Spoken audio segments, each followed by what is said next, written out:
The COVID-19 virus is definitely a challenge, but we were already prepared to respond in areas that had other types of viruses like norovirus. When a storm impacts an area, it brings with it a lot of pollutants. So our practices are already in place post-hurricane, for instance, or in flooded areas to make sure that we sanitize our vehicles, we sanitize our shoes.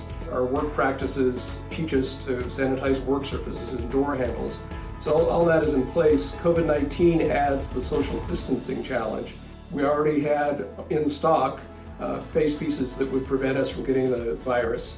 So those are already part of our kit. We've obviously had to order more. And AT&T is also providing kits across the country, face pieces.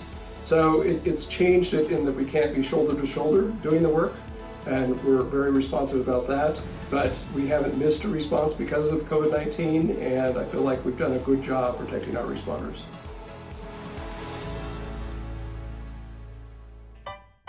To learn more about AT&T and our response to the coronavirus, subscribe to this channel, visit the AT&T newsroom, or watch more videos on the playlist seen here.